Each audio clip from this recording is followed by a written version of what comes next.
que va a dar la conferencia magistral de Mindfulness aplicado a demencias.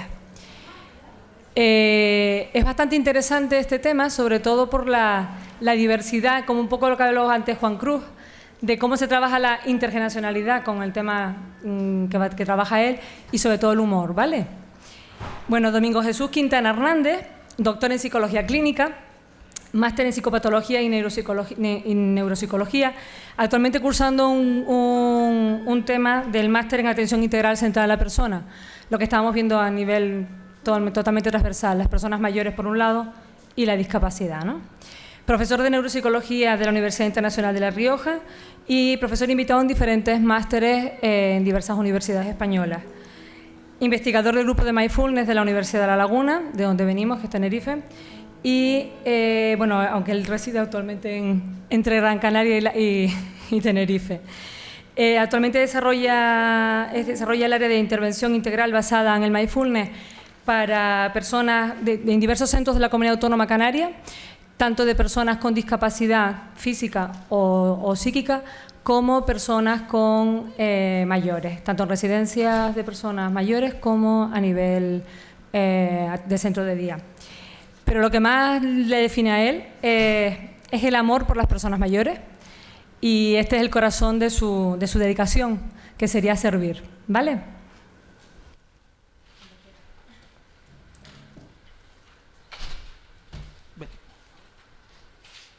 Bueno, antes que nada quería darles las gracias especialmente a Manuel por haberme invitado y en general la comisión organizadora de esta tercera jornada, especialmente por permitirme tratar un tema como este.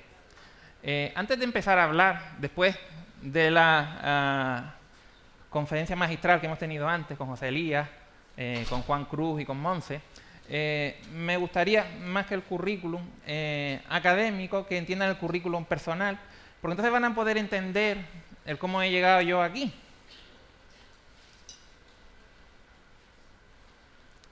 Y cogería lo que decía esta mañana José Carlos. Ustedes saben de qué voy a hablar. Sí, entonces me voy. Pero se lo digo por una cosa importante, ¿no? Este es un tema que a mí me ha cambiado radicalmente la vida desde el año 2006. Y es el silencio. De hecho, yo ahora soy un psicoterapeuta que le dice a las personas que vienen a los diferentes servicios en la consulta que se calle. Entonces algunos me dicen, yo fuerte mierda de psicólogo. ¿No le interesa lo que le voy a decir? No. Y se sorprende. Pero antes de llegar aquí quiero que entiendan una cosa. Además, para mí es particular. Este año, en el máster de Atención Integral Centrada en la Persona, también tuve la oportunidad en la Universidad de Deusto de compartir una parte de la espiritualidad en el máster, que la introdujeron en el máster, que yo era un alumno por una pregunta que yo hice. Porque precisamente, como decía antes Juan Cruz, les preguntaba sobre la trascendencia de la espiritualidad. Y ellos me respondieron con religión y decían, no, yo no me estoy refiriendo a eso, es otra cosa. Y entonces tuve la suerte de hacer mindfulness y nos llevaron al monasterio de Aránzazu, en Donosti, no sé si lo conocen, sitio fantástico, para sentirse allí, sitio que te acoge. Y el venir aquí y encontrarme el crucifijo, mi pasión por la gerontología empieza cuando yo tenía 7 años. Esta mañana la profesora Fernández Ballesteros hablaba de que principalmente le hemos hecho caso en España a Piaget, pero hay otros evolutivos teóricos que han influido positivamente también en el desarrollo de elementos teóricos y a la vez metodológicos en el campo de la intervención psicosocial, como por ejemplo el modelo evolutivo de Erikson, ¿lo conoce? Erikson habla que a los 7 años aproximadamente, entre los 6 y los 9 años, uno desarrolla un propósito en la vida. Yo que me dedico a observar mucho, especialmente porque el silencio me ha llevado a observar, o como decía también esta mañana el profesor Prieto, que a veces tenemos que darnos un minuto. Yo, como siempre, me doy una hora menos en Canarias. A veces esto me ha llevado, suelo venir todos los años al experto universitario que tiene la Universidad Complutense, y siempre me paso de hora, y cuando me doy cuenta, como yo tengo que terminar a las 9 y a veces llevo mi ordenador y no le cambio la hora, y tengo una hora de más, pero nadie me dice nada. Entonces, yo practico eso, afortunadamente. Pero lo interesante es que yo cuando tenía 7 años, a mi bisabuela la ingresaron en un centro geriátrico, lo que eran los antiguos asilos. Y yo tenía una relación muy estrecha con mi bisabuela, porque yo era un niño que tenía todas las patologías habidas y por haber. Y como yo era un niño que estaba mal de la cabeza, me mandaban todos los años a Madrid. Y me pasaba un mes ingresado en la Clínica de la Paz. De hecho, yo era de los niños que querían conmisutorizarle el cerebro. Pero mi madre no lo dejó a Castro Viejo. Afortunadamente. Porque desafortunadamente, en los años, yo soy de los años 70, tengo 43 años, en los años 70 no había servicio de neurología infantil en Canarias, y en el siglo XXI tampoco. Hay pediatras que hacen algo de neurología, pero no lo mismo. Yo siempre le digo de broma a mucha gente que nosotros vivimos en el norte de África. Y es cierto, porque somos africanos de color blanco. Pero entonces, la relación que yo tenía con mi bisabuela era una relación muy especial, y cuando ya la ingresan en este sitio que se llama San Martín, que era un asilo gestionado por monjas, yo en aquella época era una persona con una profunda preocupación religiosa. Y en torno a esa edad me hice monaguillo.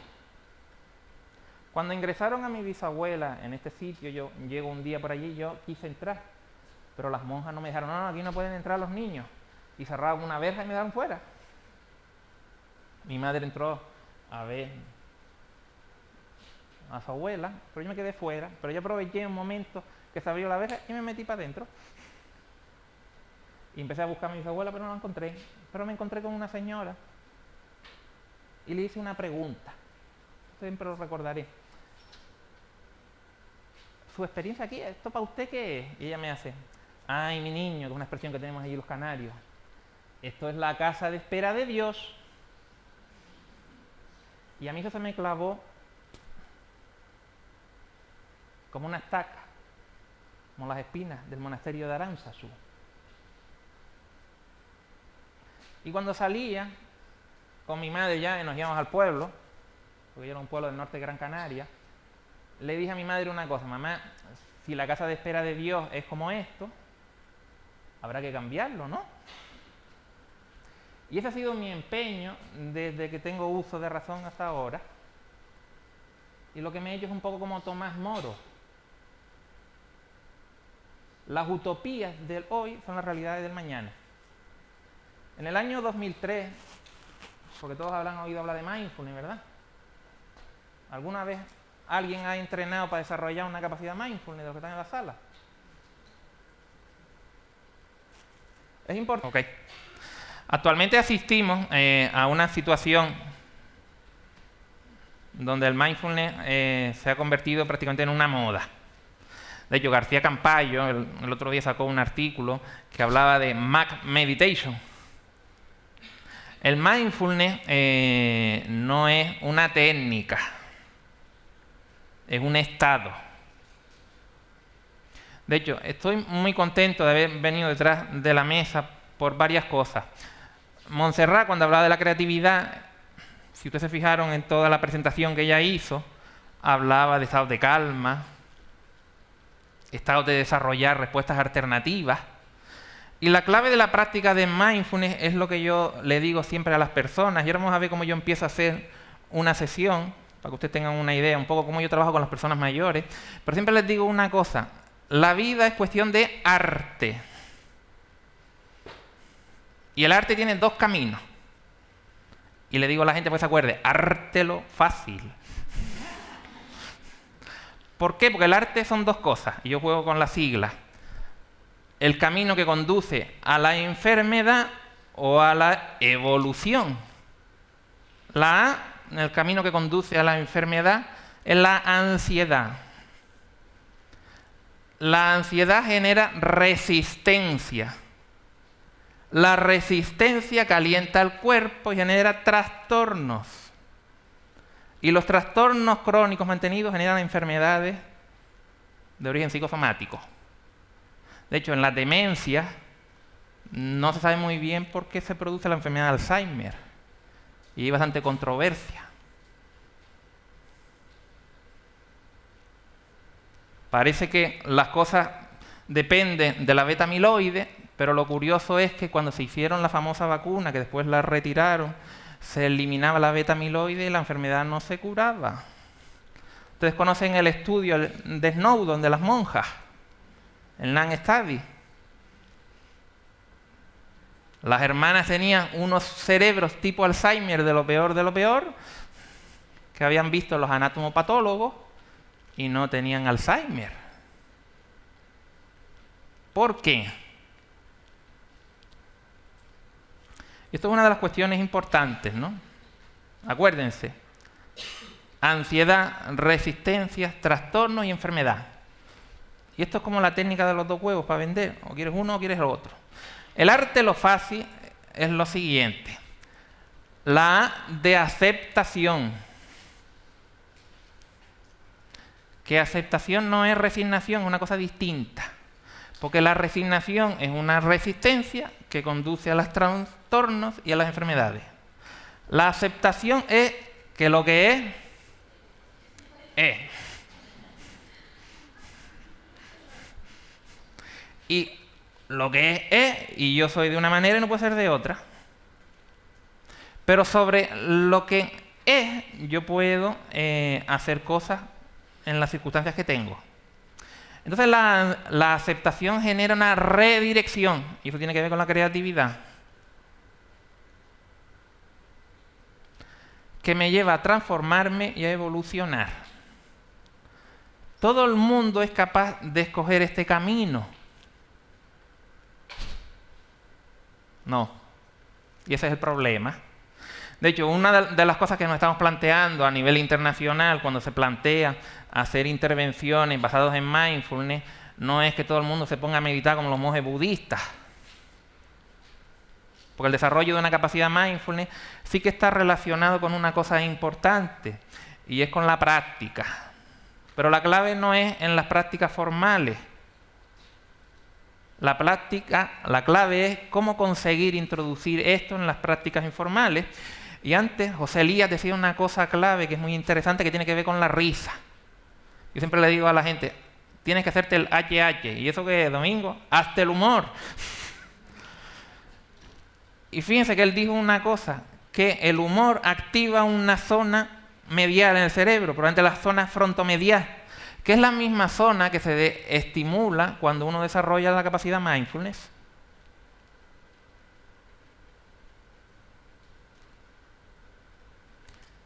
Y aquí es donde un poco comienza la idea de poder aplicar mindfulness a personas con deterioro cognitivo. Pero esto ha sido un camino fácil. No, porque desafortunadamente cuando el mindfulness llega a Occidente y a nivel científico le quieren quitar la carga que tiene de elementos orientales que están asociados a religiones orientales, aunque digan que el budismo no es una religión, yo eso lo respeto, pero tienen una jerarquía y funcionan de una determinada forma y al final es lo mismo. Pero cuando han intentado quitar todo eso del medio, lo que se han creado, en donde teníamos unos maestros budistas, unos lamas, pues tenemos unos maestros porque son psiquiatras, un biólogo. Entonces hemos reproducido lo mismo, pero quitándole el corazón y la continuidad a la práctica. Entonces ahí hay un problema. De hecho, el desarrollo del programa más importante basado en mindfulness, que es el programa de Kabat-Zinn, el MBSR, solo tiene a nivel mundial, en 30 años, unas 30.000 personas que se han formado en eso realmente, que son monitores autorizados para hacer esto en el mundo. Eso es mucho, no poco. Entonces lo importante es aterrizar en esto, en qué es mindfulness. De hecho, en el año 2004 yo le mandé un correo al grupo de investigación de Massachusetts y me dieron una respuesta curiosa. Con mindfulness no se puede trabajar con los dementes. Mindfulness, porque para acceder a la mente hay que tener mente. Y por definición un demente no tiene mente. Entonces me resultó interesante que me contestaran eso, y como yo conozco bien la psicología budista, le hablé de los estados mentales del budismo. Y entonces le pareció curioso esta respuesta porque no se la habían planteado. De hecho, ¿cuándo se han empezado a plantear los trabajos con mindfulness con demente? Después de que nosotros hemos hecho nuestro trabajo. Y si no, pueden ver la literatura científica. Y esto es una de las cosas... ¿por qué les comento esto? Porque a veces realmente las personas que generan y son las puntas de lanza en unas cosas bloquean el desarrollo de otras cosas. ¿Y qué es lo curioso? Y me remito a recordando el pasado, mirando al futuro. Y yo pondría aquí otra cosa que tiene que ver con mindfulness. Viviendo el presente. ¿Cuál es la técnica mental más antigua de la historia de la humanidad? La meditación. Tiene 17.000 años de antigüedad. Está en todas... Bueno, este es el sitio que yo trabajo ahora, que gestiono, pero bueno. Está en todos los tratados que se han encontrado, incluso en el papiro de Smith, que se encontró en Luxor, que es el tratado biomédico más antiguo del que se tienen datos. Habla también ahí de cuestiones relacionadas con esto. Y yo siempre me hago una pregunta, ¿no? Después de haberme introducido en este camino. ¿Cómo algo que ha sido parte de la historia de la humanidad puede quedarse solo en manos de unos pocos? ¿Cómo hacer esto todavía más simple? ¿Por qué? Porque la realidad de hace 17.000 años, la realidad de los egipcios, la realidad de la época de Gautama hace 2.500 años, la realidad nuestra es diferente. Y el planteamiento es el siguiente, y ahora les voy a mostrar simplemente cómo empiezo yo a hacer una sesión, porque quiero que entiendan algo importante, de qué se trata esto, con personas mayores. Pero les cuento un cuento. Un maestro tiene un alumno muy aventajado, pero es un alumno que quiere un reconocimiento rápido delante de los demás para sentirse él bien.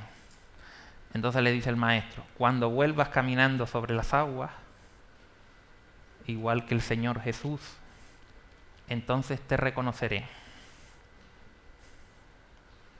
20 años después, se le acerca el alumno caminando sobre las aguas y le dice: maestro, ya lo he conseguido después de 20 años de práctica ardua. Y le dice el maestro: pues ahora tampoco te reconozco porque has perdido 20 años de esfuerzo. ¿Por qué no cogiste una barca? Las barcas de hoy día es la tecnología. Y tenemos que entender una cosa muy importante que tiene que ver con atender al presente. Thich Nhat Hanh, que es uno de los maestros budistas, está malito porque ha tenido un ictus, pero en Burdeos, él cuando entras al área que ellos tienen, tiene al lado una figura de Jesús y al otro lado tiene una figura del Buda. Y él dice una cosa, que es la clave y es el corazón de las prácticas de mindful, de desarrollar un estado mindful. Y es que hagas cualquier cosa que tú hagas, que quieras, como si tuvieses al niño Jesús en tus manos. Y es curioso esto que lo digo un monje budista. Si alguno no es religioso, que ponga al niño que quiera, o a la niña que le dé la gana. Pero es la sensibilidad para vivir aquí, para estar en este momento, para aceptar y hacer lo máximo que yo pueda en el momento en el que vivo. ¿Cómo empiezo yo normalmente a hacer un entrenamiento? Pues de una forma simple. Bueno, estas son algunas creencias que se tienen sobre el mindfulness. Y este artículo es una recopilación interesante porque lo que mira son los cambios que produce la meditación en la estructura cerebral, que produce cambios profundos. Y en este otro artículo habla qué sentimos acerca de la práctica. Este es Richard Davidson, que probablemente es uno de los neurocientíficos más importantes de la actualidad, que está trabajando directamente con todo el equipo del Dalai Lama, etc. Y en ese enlace pueden tener ustedes una explicación interesante del campo de las neurociencias. La clave siempre en esto es empezar con un ejercicio. El ejercicio más simple es este. Por eso yo siempre le digo a las personas que se callen. Vamos a cerrar un momento los ojos y simplemente vamos a prestar atención a cómo nos entra y nos sale el aire por la nariz durante unos minutitos. Simplemente cómo nos entra y nos sale el aire por la nariz. La clave del ejercicio es ser consciente que el aire entra más frío y siempre sale más caliente. El aire entra más frío y sale más caliente. Si me cuesta percibirlo, lo que puedo hacer es una respiración un poco más profunda, pero la clave no es modificar la respiración, es aceptar la respiración que tenga.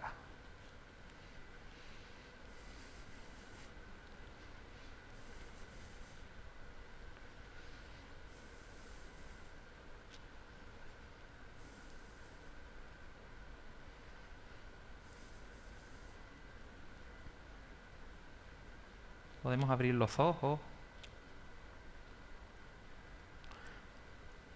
Siempre las prácticas de atención al presente para desarrollar la capacidad mindfulness empieza con la respiración y la sensación es para que recaiga la atención en el cuerpo. ¿Cuál es la única parte de la experiencia humana que siempre está en presente? A ver.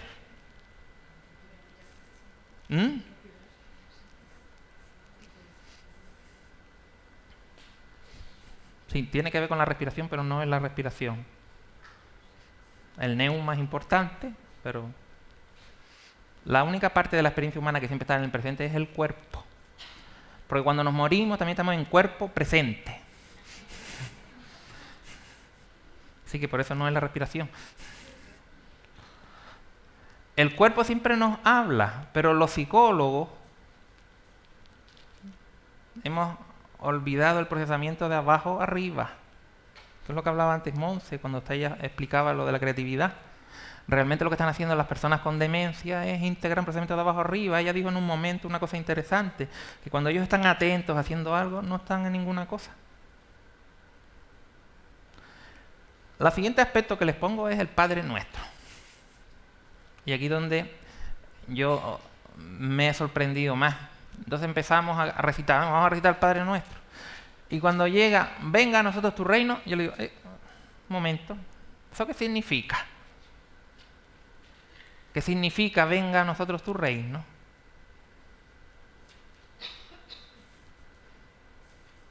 No significa nada para ninguno. Entonces ellos empiezan a hablarme del cielo y estas cosas. Pero venga está escrito en presente, en pasado o en futuro. Es presente. Y es interesante porque cuando descubren las personas mayores esto, me dicen, ¿y esto por qué no me lo ha explicado nunca el cura, Domingo? Pero es interesante, ¿por qué? Porque es el Padre Nuestro, es la oración que ellos han rezado millones de veces en sus vidas. De hecho, tengo una experiencia muy curiosa. En el antiguo Hospital del Pino, que se convirtió en una residencia, vino el obispo a bendecir el hospital y estaba yo sentado con 60, 70 personas. Era un centro de 400. Pero las actividades que yo hacía venía todo el mundo y nadie entendía nada porque dice, pero tú ahí no haces nada y la gente viene a no hacer nada. Pues de eso se trata. esta es la clave en la práctica. ¿Por qué? Porque es conseguir que el no hacer nada sea terapéutico. Muchas veces, ¿qué es lo que buscan las personas? Y con demencias también. Compartir. No que los pongan a hacer cosas que no quieren hacer. Simplemente sentarse a compartir, todo el mundo se apunta. Y ahí he tenido experiencias curiosas, incluso con personas con deterioro cognitivo grave, que empiezan a hablar. Como algunas tenían parafasias, cuando yo me sentaba allí a hacer los ejercicios, me decía, ¡hola, soldadito! ¿Pero por qué me decía hola, soldadito? Porque las personas mayores del centro a mí me decían el Padre Domingo Jesús. Porque como yo los utilizaba cosas que eran para ellos cercanas, pero practicando. Entonces un día cuando vino el obispo, yo le dije, pase, padre, pase, padre. Además era el obispo nuevo, yo no sabía que era el obispo. Pero como vi un sacerdote con un alzacuello, la clave de vivir en el presente es que aprovechas las oportunidades que el presente te brinda, que siempre son mejores que las cosas que uno planifica. Y entonces le pregunto al sacerdote, padre, ¿usted nos podría ilustrar con cómo Dios creó al ser humano? ¿Qué creen ustedes que les contó el obispo? No, les habló de lo que yo quería que les hablara, porque él sabía lo que le estaba preguntando. Porque él se dio cuenta que estaba haciendo meditación y les habló del neuma, del soplo.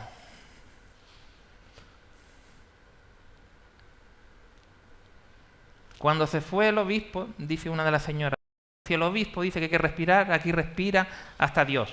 Fue su expresión. Pero es interesante esto, ¿por qué? Porque tenemos que enseñarlos con lo que ellos saben. No con lo que nosotros creemos que ellos tienen que saber. Y ahí está el problema. ¿Qué es lo que pasa? Nosotros hemos aprendido técnicas, pero nos hemos alejado de una cosa importante que hablaba esta mañana, aunque ya pasó por encima, Vera Santos, de la relación vincular de apego. ¿Por qué funciona esto? Y las personas con demencias en fases leves y moderadas están bien, y hemos medido hasta 3 años. Porque no las anulan los cuidadores. El gran problema de cuando a alguien le pone el San Benito de que tiene Alzheimer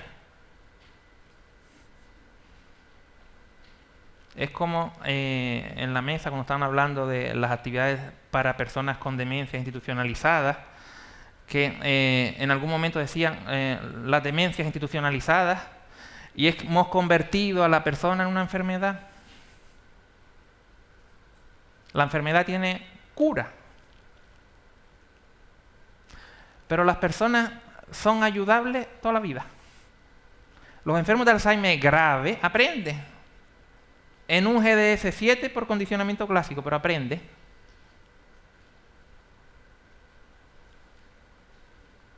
Entonces ahí hay mente, sí. Pero ¿cuál es el gran problema en la psicología hoy día? Que no tenemos claro qué es la mente. En el año 2012, que fue el último año que se organizó el curso nacional de Alzheimer, que lo financiaba todos los años Andrómaco, la investigación que nosotros desarrollamos, la desarrollamos entre el año 2009 y el año 2011, pero porque yo le dije a varios laboratorios, me dieron el dinero que yo quisiera. Yo sabía que les quedaban 2 años de patente.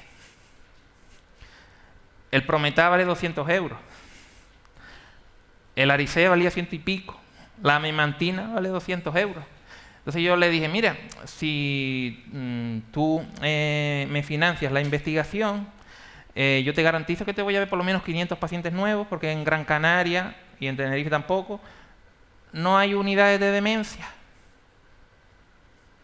¿La unidad de demencia quién es? Sí hay, uno, el neurólogo. Como aquí antes le preguntaba, cuando fui a comer, ¿aquí hay unidad de trastornos de conducta? Sí, el neurólogo. Sí hay unidades de demencias, pero unidades de trastorno de conducta no hay. Igual que muchas veces no hay unidades de esclerosis, unidades, etcétera. Muchas veces tendemos a parcializar tantas en la intervención que después lo que hacemos es dividir las personas. Entonces ellos estuvieron de acuerdo, pero por una cosa que les dije yo les garantizo una cosa. Paciente que se trate, paciente que le van a poner fármaco. Pero si nosotros hacemos un tratamiento no farmacológico, el paciente va a estar mejor durante más tiempo y tú vas a estar vendiendo más tiempo. Porque lo que no es ético es retirarle la medicación si le está haciendo efecto. Otra cosa es después cuando los anticolinesteráficos hay que retirarlos y este tipo de cosas. Pero ahí nosotros no podemos entrar. ¿Pero por qué les cuento esto? Porque yo les hice una pregunta en el Congreso Nacional de Alzheimer. Yo era el único psicólogo, pero me invitaban, como yo hago cosas de neuropsicología, he tenido la suerte que me han invitado bastantes veces. Y había una mesa redonda y yo les pregunté una cosa. Aquí todo el mundo habla de cerebro y dicen que el cerebro es lo mismo que la mente, pero ¿por qué nadie habla de la mente? Y uno de los ponentes me dice, ay Domingo, no estás haciendo preguntas esotéricas. Y entonces estaba el psiquiatra Martín Carrasco, ¿lo conoce? Que es el presidente, o era el presidente de la Sociedad Española de Psicogeriatría, y él hizo una reflexión interesante. Dice, mira, aquí todo el mundo son médicos, menos Domingo, que es de Las Palmas, que es psicólogo, y habrá psicólogos en la sala porque estamos en Cádiz. Pero lo que está preguntando Domingo no es una pregunta esotérica. Probablemente sea la pregunta y no tenemos respuesta, y por eso decimos eso. Y puso un ejemplo buenísimo. Todos sabemos que el aparato digestivo está constituido por el órgano, que es el estómago, pero nadie dice que el estómago es lo mismo que la digestión, ¿verdad que no? Se acabó la discusión. Pero, ¿qué es lo que me apena a mí? ¿Cómo accedemos a la mente?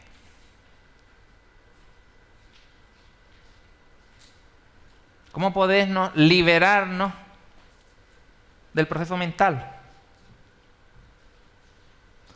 Y la respuesta es a través del cuerpo, porque el cuerpo es lo único que está en el presente. Y les pongo yo un ejemplo, y por eso siempre uso el Padre Nuestro, y les digo una cosa, cuando Jesucristo se fue, te lo digo a los mayores, cuando Jesucristo se fue al desierto 40 días, si ustedes se van al desierto 40 días, solos, ¿qué creen ustedes que hizo 40 días? Habitualmente la gente no se lo pregunta. Juan Pablo II dijo una vez una cosa que a mí me resultó muy curiosa. Y es que él, cuando quería pedirle algo a Dios, oraba. Y cuando quería escuchar a Dios, meditaba.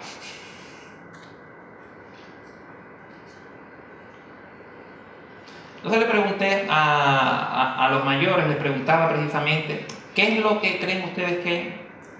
Entonces, meditar. Y les hacía una pregunta, si se pone a hablar solo, ¿qué pasa? ¿Se vuelve loco? ¿Qué es lo que pasa? La práctica para desarrollar un estado mindfulness requiere caer sobre el cuerpo. Y como me quedan 3 minutos, hay suficiente investigación que demuestra lo que es mindfulness, lo que no es mindfulness. Hay 4 aspectos básicos que tenemos que tener para uno poder desarrollar una capacidad mindfulness. Primero, tengo que tener una atención intencionada. Segundo, tengo que prestar atención a las sensaciones corporales, que es lo que hablaba antes José Elías, de las nalgas, de la propiocepción. La sensación. Y hay un ejercicio específico que es desarrollar una atención al cuerpo, a las sensaciones.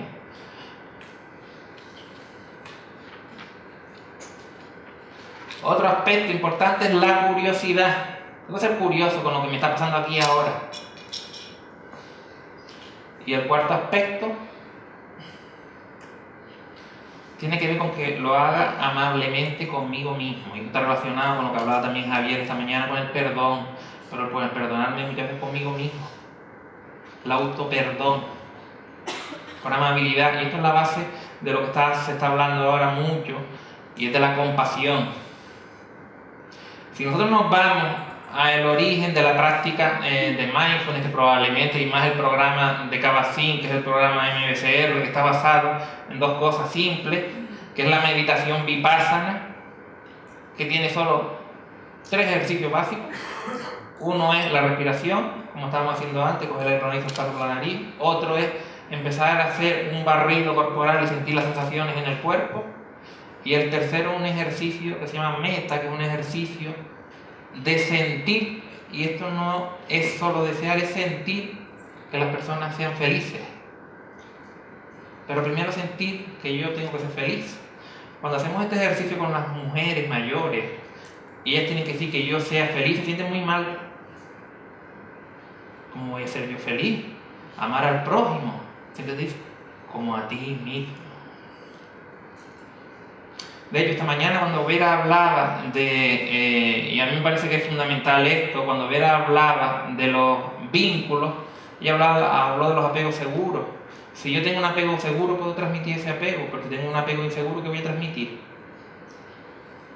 Y esto es básico y fundamental, y de hecho la revolución de la práctica de mindfulness está en el principio activo, que es lo que yo llamo el ETP, que es lo que dijo antes José Elías. ¿Esto qué significa?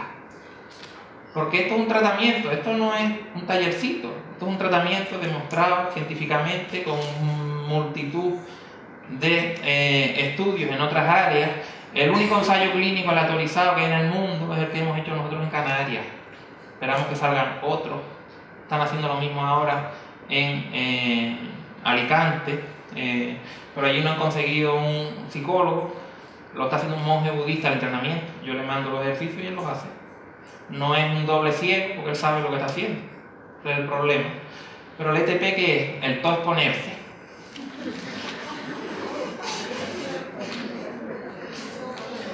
El todo es ponerse. Y para terminar, simplemente termino con una frase. A mí me gusta mucho la ópera que dijo en su día el fallecido Pavarotti. El que sabe música la hace. El que sabe menos la enseña. El que sabe algo la toca. Y el que no sabe la critica. Así que el todo con eso. Gracias.